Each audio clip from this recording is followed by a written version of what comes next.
Hello बच्चों, स्वागत है आपका अपने यूट्यूब चैनल विद्यार्थी विजन पे। मैं जिसान अहमद आज आपको कराने वाला हूँ कृषि और खाद्य सुरक्षा।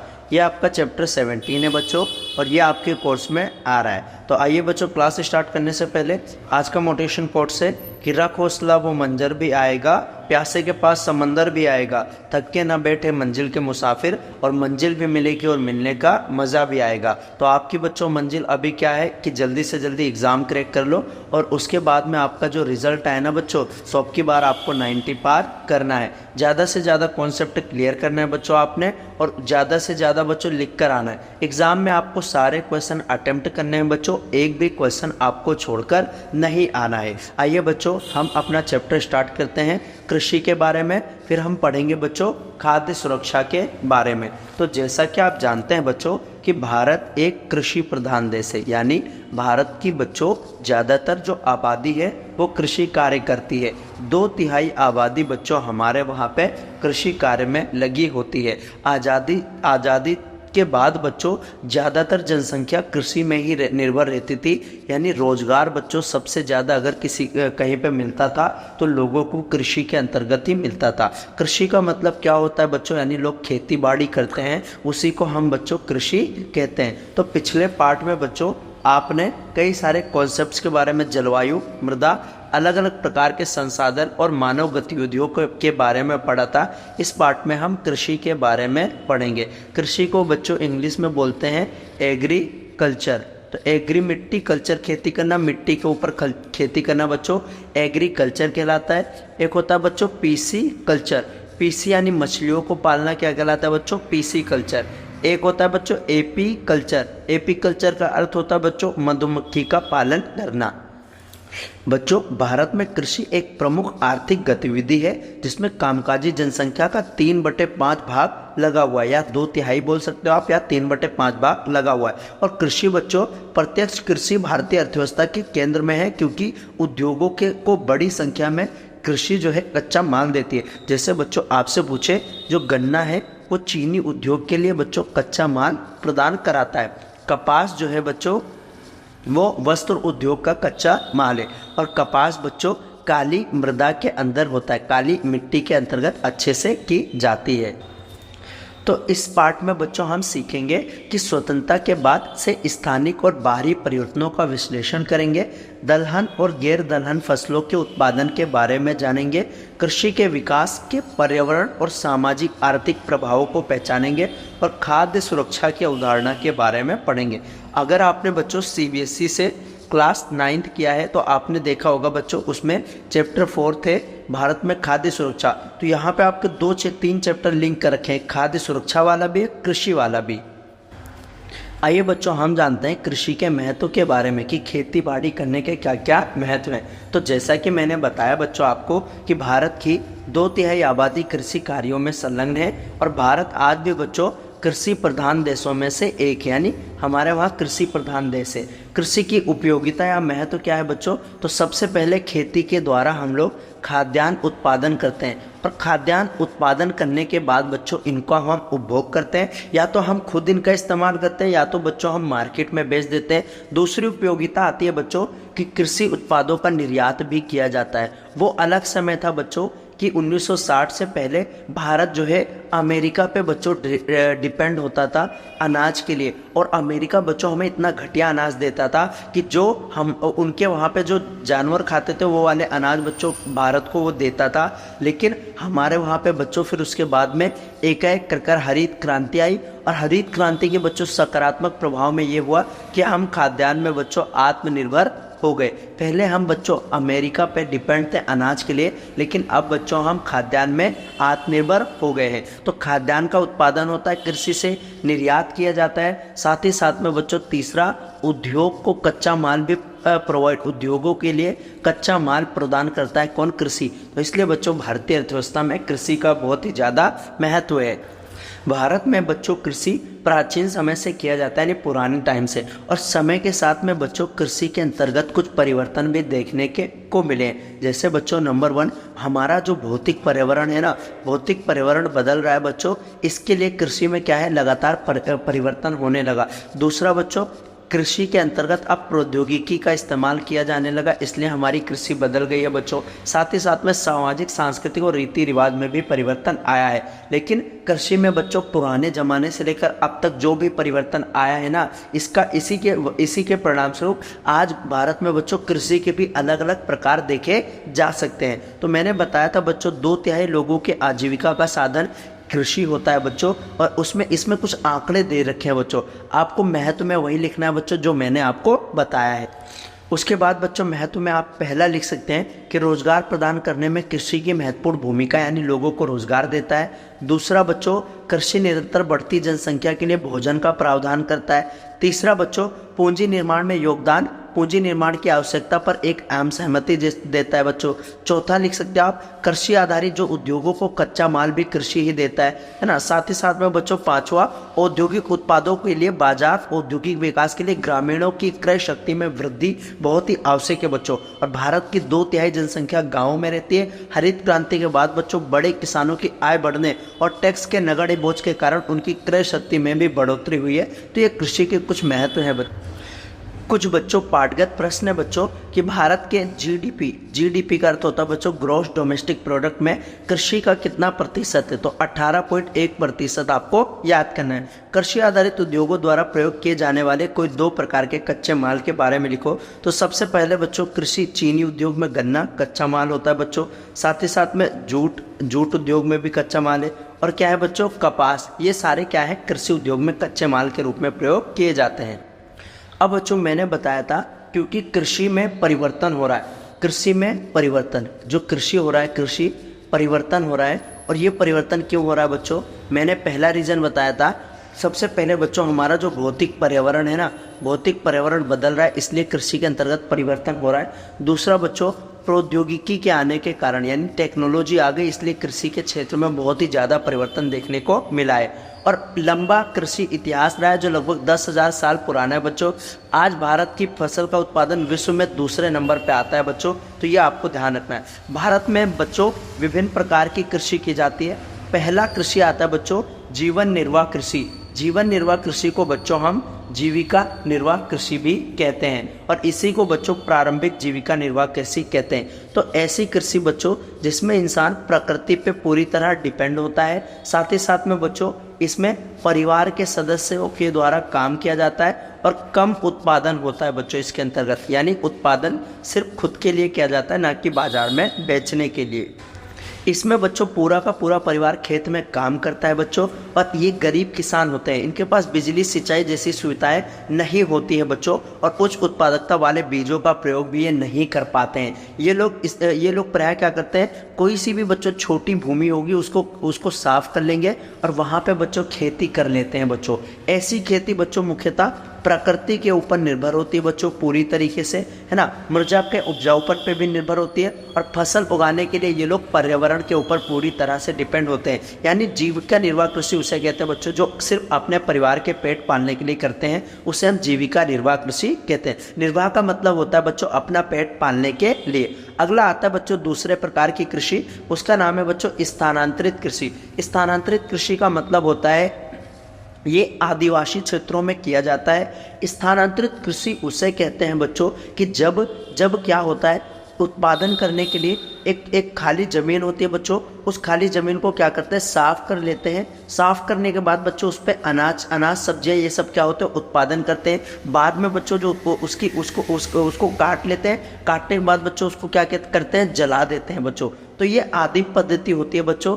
आदिवासी क्षेत्रों में फसल उगाने के लिए किया जाता है। जंगल के क्षेत्र को साफ कर देते हैं बच्चों, फसल बोते हैं, और बाद में बच्चों उसकी उत्पादकता को बढ़ाने के लिए उसे जला देते हैं बच्चों। तो स्थानांतरित कृषि को कभी कभी बच्चों कर्तन दहन कृषि, दहन प्रणाली भी कहते हैं। कर्तन दहन प्रणाली यानी खेती करेंगे बच्चों और उसको जला देंगे, इसलिए कर्तन दहन प्रणाली कहते हैं बच्चों, या स्थानांतरित कृषि कहते हैं बच्चों। एक जगह से दूसरी जगह जाते हैं, और स्थानांतरित कृषि को ही बच्चों झूम कृषि भी कहा जाता है, यानी झूमिंग कृषि भी कहा जाता है कि एक जगह रहकर नहीं रहते बच्चों, अलग अलग। उदाहरण के लिए असम में इसको झूम कहते हैं, केरल में पोनम, उड़ीसा में पोडू कहते हैं, बेवार, मासा, पेंडा, मध्य प्रदेश में बेड़ा। अलग अलग जगहों पे बच्चों इसके अलग अलग नाम होते हैं। उसके बाद अगला आता है बच्चों हमारा गहन कृषि। मैंने बताया था निर्वाह कृषि जो परिवार के लोग अपना पेट पालने के लिए करते हैं बच्चों, उससे हम गहन निर्वाह कृषि कहते हैं। लेकिन गहन कृषि किसे कहते हैं? तो गहन कृषि भी बच्चों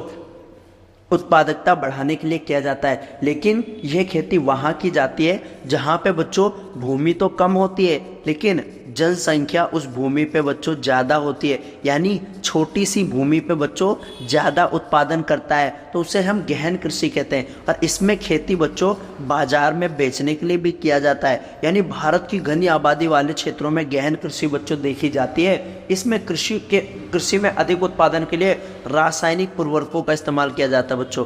इसका रासायनिक उर्वरक यानी गहन कृषि में बच्चों उर्वरकों का भी इस्तेमाल किया जाता है, साथ ही साथ में सिंचाई का भी इस्तेमाल किया जाता है। क्यों बच्चों? क्योंकि इसमें जनसंख्या अधिक होती है और उसका निर्वाह करना होता है। उसके बाद आता है बच्चों विस्तृत वाणिज्य अनाज कृषि। तो ये बच्चों खेती करने का एक आधुनिक तरीका है और इसमें पता है अधिक पैदावार करने के लिए बच्चों इसमें मेन इनका लक्ष्य होता है बच्चों अधिक पैदावार करना। विस्तृत वाणिज्य अनाज कृषि का लक्ष्य क्या है बच्चों? ज़्यादा से ज़्यादा पैदावार करना। और अधिक पैदावार करने के लिए ये लोग क्या करते हैं बच्चों?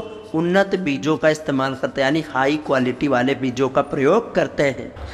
ऐसी खेती बच्चों अधिकांश मशीनों पर निर्भर करती है, मानव श्रम के विरुद्ध है बच्चों। यहाँ पे प्रतिवर्ष एक ही फसल या तो बोई जाती है, तो विस्तृत कृषि है बच्चों।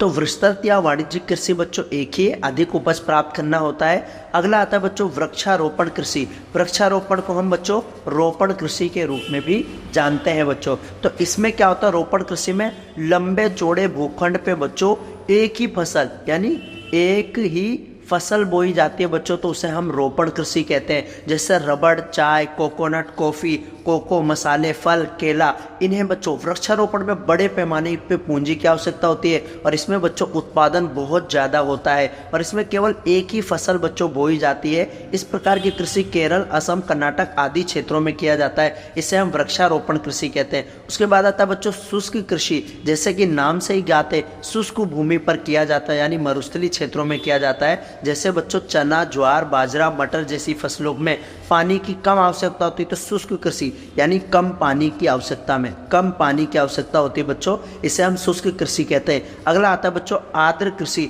यानी जहाँ पे भारी वर्षा होती है वहाँ पे आर्द्र कृषि की जाती है बच्चों। जैसे पश्चिमी घाट में चावल, जूट, गन्ने की खेती की जाती है। उसके बाद आता है बच्चों आपका सीढ़ीदार कृषि। जो पहाड़ी क्षेत्र होते हैं बच्चों वहाँ पे ऐसे ऐसे ज़मीन को काट लेते हैं, यानी ढलानों पहाड़ी क्षेत्रों में सीढ़ीदार प्रकार की कृषि की जाती है बच्चों। उसके बाद आता है मिश्रित कृषि बच्चों। मिश्रित कृषि में क्या होता है कि साथ ही साथ में बच्चों पशुपालन भी किया जाता है, यानी जो किसान होता है बच्चों वो पशुओं को भी पालता है, साथ ही साथ में खेती भी करता है बच्चों। यानी एक समय में बच्चों फसल पकने के साथ साथ बो देता है वो, और साथ ही साथ में बच्चों पशु को भी पाल लेता है, तो उसी को हम बच्चों मिश्रित कृषि के नाम से जाना जाता है। तो ये भी ध्यान रखना। अगला आता है बच्चों पशुपालन। तो इसमें क्या होता है? दूध के लिए पशुओं को पाला जाता है। यूरोप में जन्मी यह प्रणाली स्वीडन और डेनमार्क में बहुत विकसित है। पशुपालन ज़्यादातर बच्चों स्वीडन के अंदर होता है और डेनमार्क में ज़्यादा विकसित है, और यहाँ पे बच्चों दूध के लिए, मांस के लिए, अंडे के लिए पशुओं को पाला जाता है। ये बच्चों ऐसे इलाकों में प्रचलित है जहाँ पे शीतोष्ण जलवायु पाई जाती है। अब बच्चों कुछ पाठगत प्रश्न है। आर्द्र कृषि में पैदा होने वाली किन्हीं दो प्रकार की फसलों के बारे में लिखिए। आर्द्र का मतलब होता है बच्चों जहाँ पे बारिश ज़्यादा होती है, शुष्क का मतलब जो सूखे क्षेत्र होते हैं। तो आर्द्र कृषि में बच्चों आपका चावल आ जाएगा, गन्ना आ जाएगा बच्चों, साथ ही साथ में जूट आ जाएगा यानी पटसन आ जाएगा। फसलों के दो ऐसे उदाहरण दीजिए जो एक क्षेत्र में वाणिज्यिक है और दूसरे क्षेत्र में निर्वाह हो सकते हैं। तो गेहूं हो गया बच्चों, गेहूं और मक्का।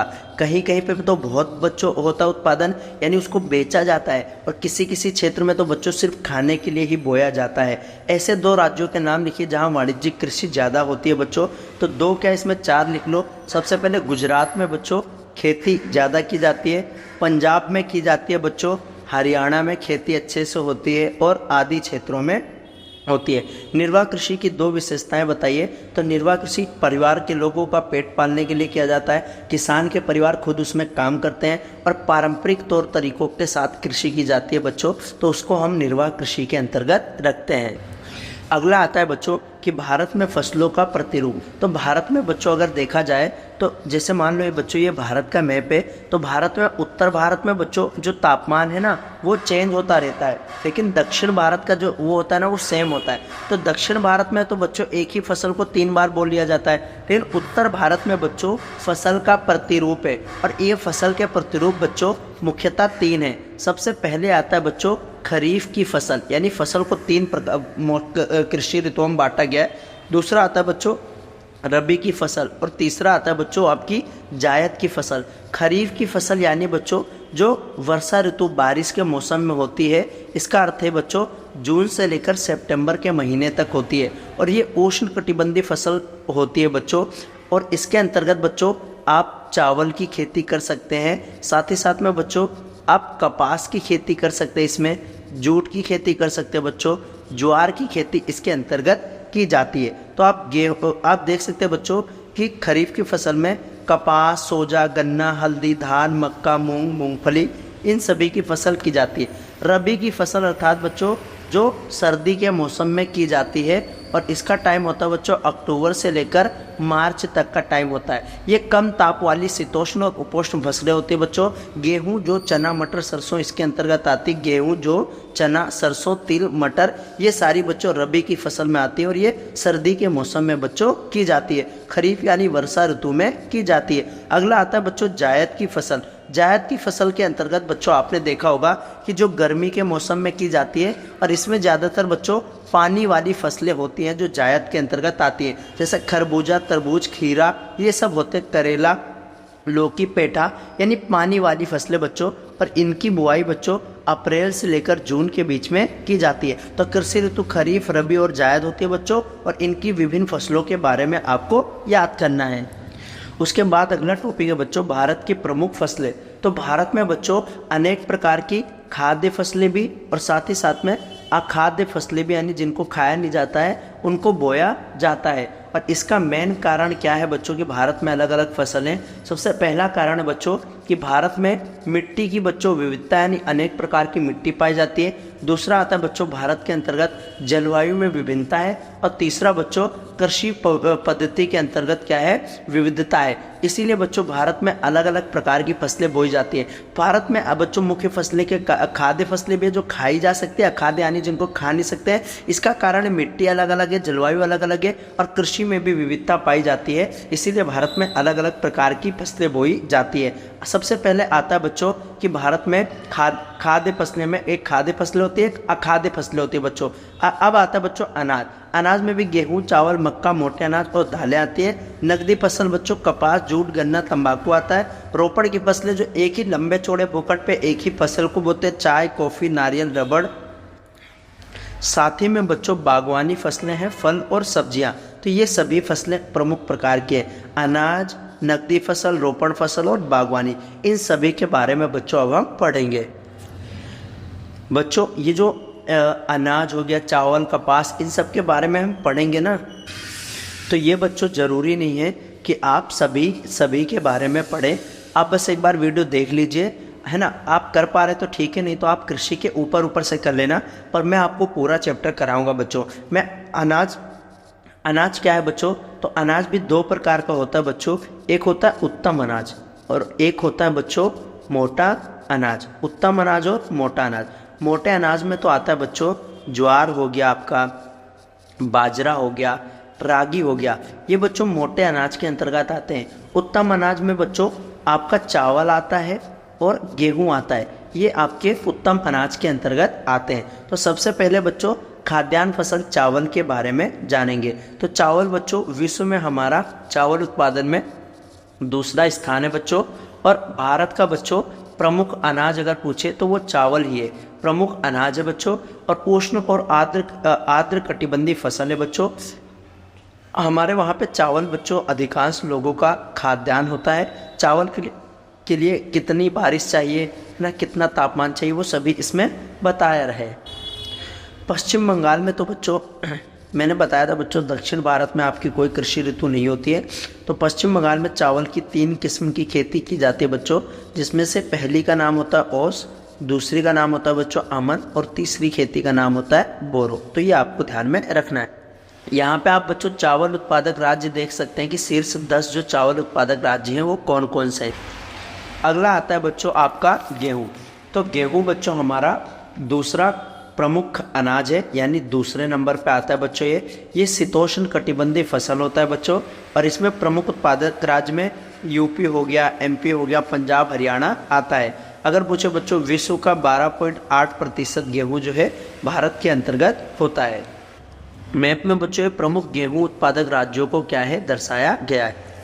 दूसरा बच्चों नकदी फसल गन्ने के बारे में दिया गया है। गन्ना बच्चों विश्व में सबसे ज़्यादा गन्ना बच्चों ब्राज़ील में होता है। ब्राज़ील के बाद हमारा गन्ने में बच्चों दूसरा स्थान है ना। और गन्ना सबसे ज़्यादा महाराष्ट्र, कर्नाटक, तमिलनाडु है ना। आप देख सकते हैं बच्चों ये इस उत्तर क्षेत्र में होता है, यहाँ पे होता है, इधर होता है, इस तरफ महाराष्ट्र, कर्नाटक, तमिलनाडु में, इधर आंध्र प्रदेश की तरफ भी होता है।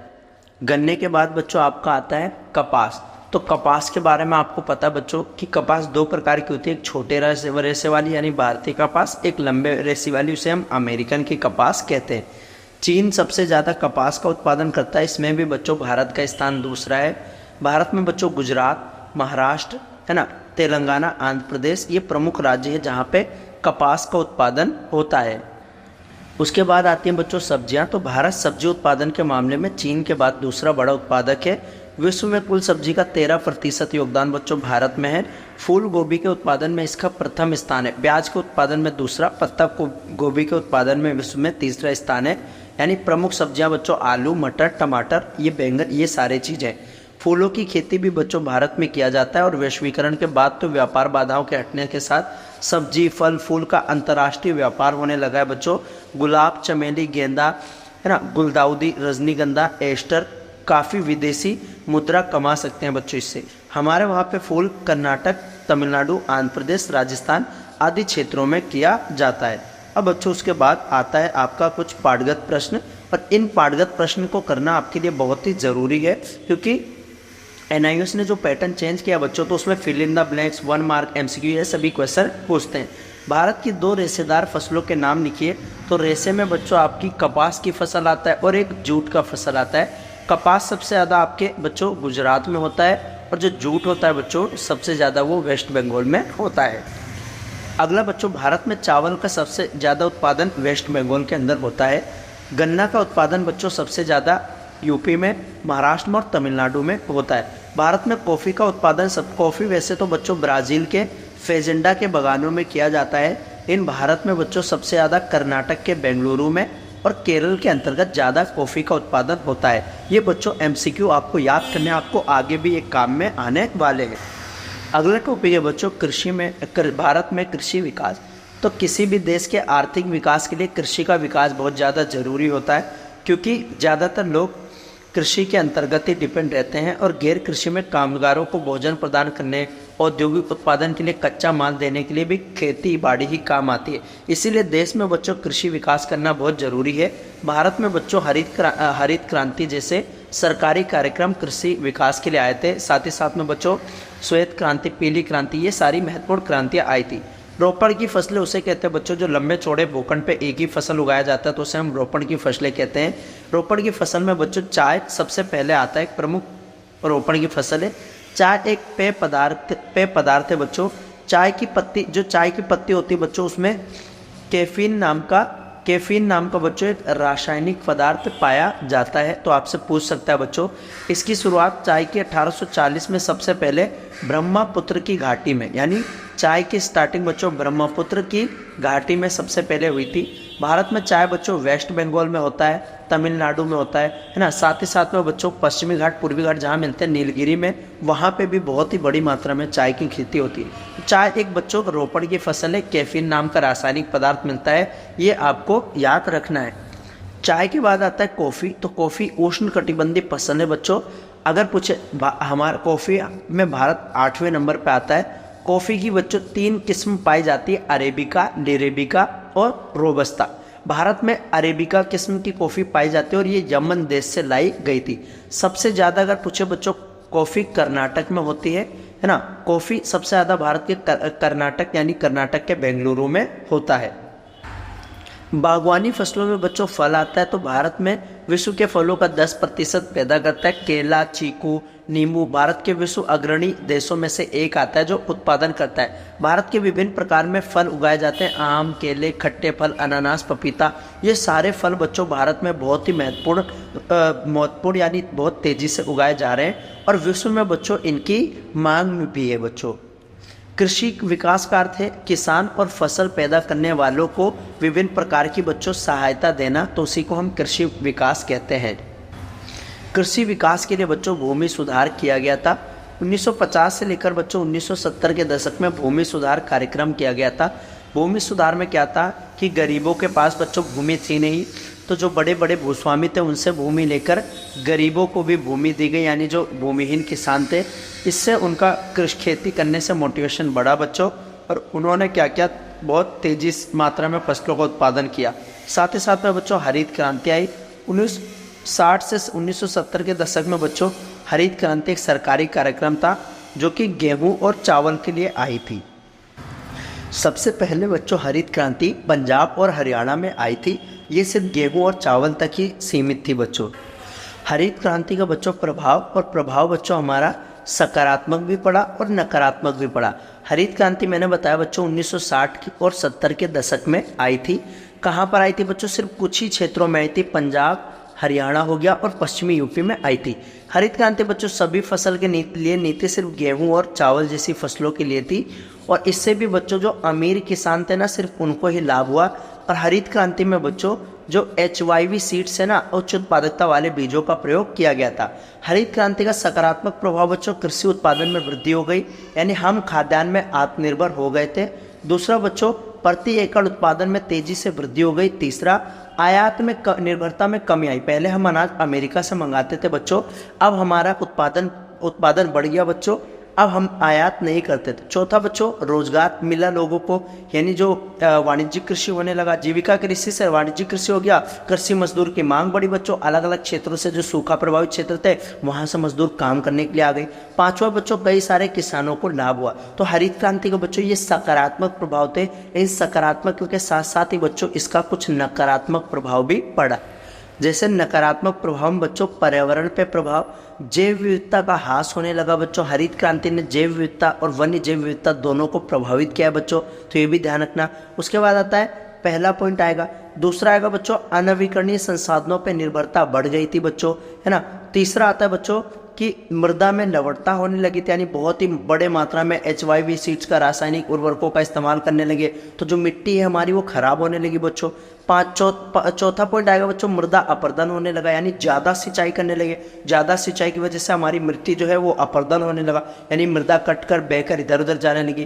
पांचवा बच्चों इससे क्या हो गया, मृदा की उर्वरता में कमी आ गई, क्योंकि उच्च उत्पादकता वाले बीजों के साथ साथ रासायनिक उर्वरकों का प्रयोग किया गया। छठा बच्चों क्योंकि सिंचाई के साधन उन्नत थे तो इसीलिए बच्चों जमीन का जो स्तर भूजल स्तर था ना वो लगातार गिरता चला गया था बच्चों। और सातवां पॉइंट आएगा वनों की भूमि में खेती लाने के लिए वृक्षों की कटाई की गई, यानी निर्वनीकरण किया गया था।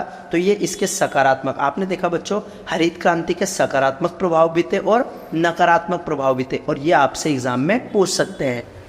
अगला बच्चों महत्वपूर्ण पाठगत प्रश्न है, हरित क्रांति के जनक किसे कहा जाता है? तो बच्चों अगर पूछे भारत में हरित क्रांति के जनक MS स्वामीनाथन को कहा जाता है। MS स्वामीनाथन 1960 के दशक में आया, पंजाब और हरियाणा में आया। इसका सकारात्मक प्रभाव भी था और नकारात्मक भी था। लेकिन विश्व में कौन है बच्चों? नॉर्मन बोरलुग। विश्व में हरित क्रांति के जनक नॉर्मन बोरलुग है।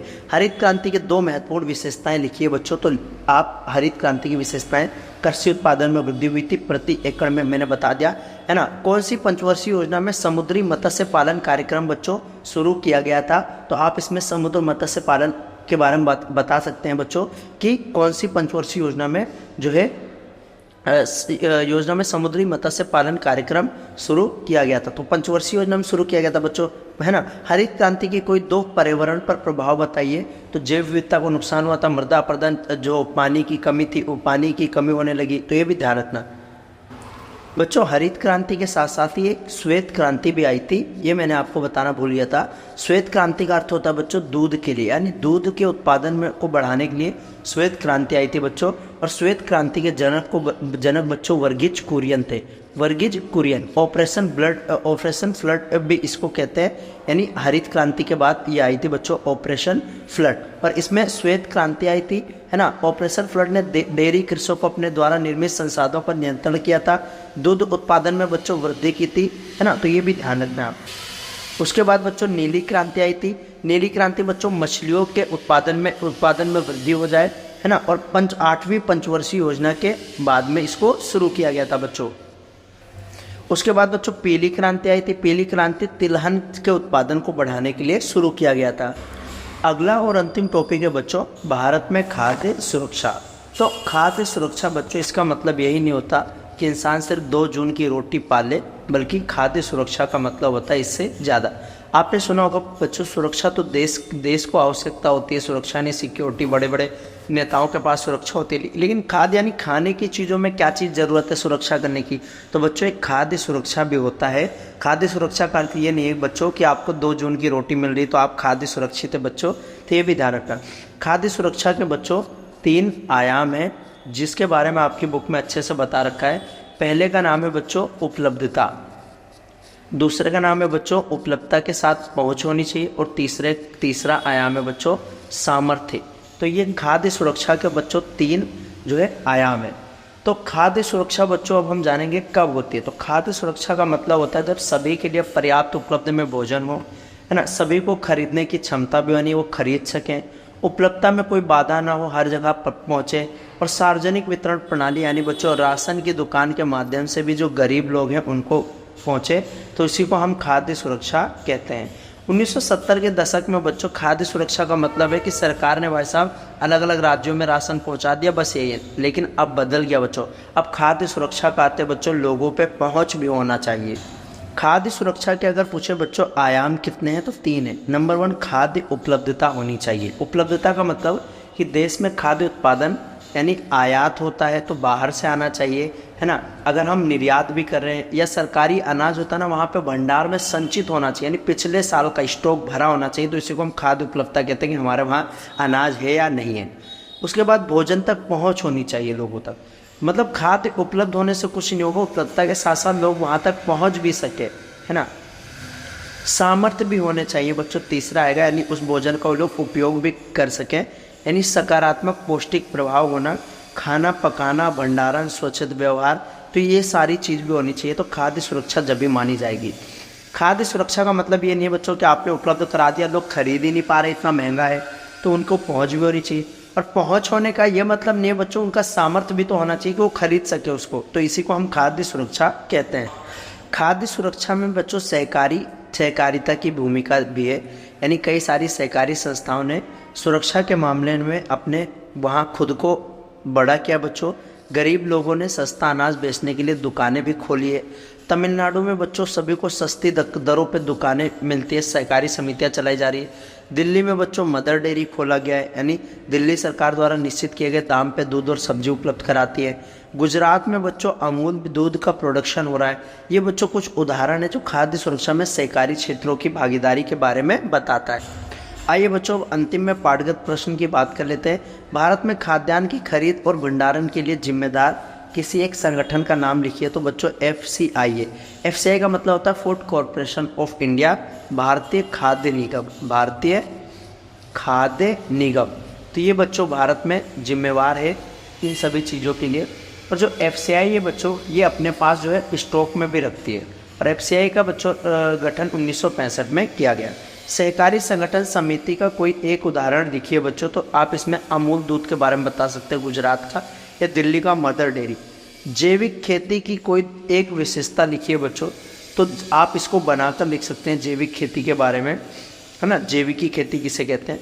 अब हम जानेंगे बच्चों कि आपने इसके अंतर्गत क्या क्या पढ़ा और क्या क्या सीखा। हमने कृषि और कृषि के महत्व के बारे में जाना, है ना, साथ ही साथ में बच्चों प्रमुख कृषि की विधियां क्या हैं, कृषि के प्रतिरूप, खरीफ, रबी और जायद फसल के बारे में जाना। भारत में कृषि विकास के लिए भूमि सुधार 50 से 60 में चला था। जमींदारों से जमीन लेकर जो भूमिहीन लोग थे उनको दिया गया। हरित क्रांति 1960 के दशक में आई और इसका बच्चों सकारात्मक प्रभाव भी था और नकारात्मक प्रभाव भी था। श्वेत क्रांति, पीली क्रांति के बारे में हमने जाना। तो बच्चों आपको वीडियो अच्छे से देखनी है और बना कर आपको लिखने का प्रयास करना है। खाद्य पाठ की कुछ महत्वपूर्ण प्रश्न है। खाद्य और कृषि में स्थिरता का सिद्धांत क्या है? टिकाऊ कृषि उत्पादकता कैसे प्राप्त करें? न्यूनतम समर्थन मूल्य यानी एमएसपी किसे कहते हैं बच्चों? कि सरकार किसानों से खरीदेगी। खाद्य सुरक्षा के 3 आयाम बच्चों, खाद्य सुरक्षा कैसे सुनिश्चित कर सकते हो और ऑपरेशन फ्लड क्या है? तो ये क्वेश्चन तो है ही बच्चों, साथ ही साथ में आपको टॉपिक पढ़ना बच्चों। अगर आप क्वेश्चन के पीछे भागोगे ना तो कहाँ तक भागोगे बच्चों और कितने क्वेश्चन तैयार करोगे? हर एक चैप्टर के आपके टॉपिक करने हैं बच्चों। जैसे मैं इजी लैंग्वेज में क्या करता हूँ, आपकी बुक बच्चों बहुत लेंथी है और बहुत सारे फैक्ट्स दे रखे हैं और ज़्यादातर फैक्ट्स तो इसमें बच्चों 2001 की जनगणना की है, जो कि पढ़कर आपको कोई फ़ायदा नहीं है। तो आपको बच्चों बस टॉपिक ध्यान रखना, टॉपिक के बारे में एक्सप्लेन होना चाहिए। जैसे आपकी बुक में लिखा है, मैं उसको आसान भाषा में आपको कन्वर्ट कर देता हूँ। तो आपको ऐसे ही करना है बच्चों और हर एक टॉपिक को आपको छेड़ना है, यानी उनको पढ़कर जाना है। एग्जाम में बच्चों इस बार बहुत ही लेंथी पेपर बना रहे हैं और बहुत ही टफ पेपर आ रहा है। टफ नहीं कह सकते बच्चों, क्योंकि पेपर तो इजी है, लेकिन जो बच्चा बच्चों NIOS की बुक से प्यार करता है, उसको पढ़ता है, उससे बातें करता है, वही बच्चा पेपर को डील कर पाता है।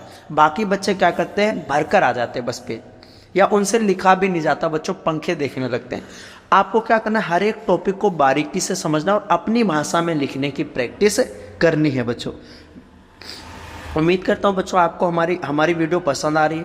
अगर वीडियो पसंद आ रही है बच्चों तो हमारे चैनल को आप सब्सक्राइब कर सकते हैं। साथ ही साथ में बच्चों वीडियो को लाइक करें और ज़्यादा से ज़्यादा लोगों के बीच में शेयर करें, क्योंकि बच्चों हमारा मोटिवेशन भी जब आता है जब आप लोग वीडियो को देखते हैं, आप लोग शेयर करते हैं, जब भी हम उस टॉपिक से लेकर वीडियो बनाते हैं। जैसे बच्चों मुझे बहुत सारे कमेंट्स आए हैं, जिसमें सबसे ज़्यादा कमेंट राहुल नाम के बच्चे क्या है कि ज्योग्राफी की सीरीज़ लेकर आओ। तो हम इसीलिए बच्चों, इन्हीं बच्चों से तो मोटिवेशन मिलता है। हम आपकी बातें सुनते हैं, आपके कमेंट्स को देखते हैं, जब भी तो हम वीडियो बनाते हैं। तो बच्चों उम्मीद करता हूँ मेरी बातें आपको समझ में आ रही होंगी। आपको अच्छे से मेहनत करनी है ताकि बहुत ही अच्छा पेपर जाए बच्चों आपका। मिलेंगे नेक्स्ट वीडियो में, तब तक के लिए जय हिंद बच्चों।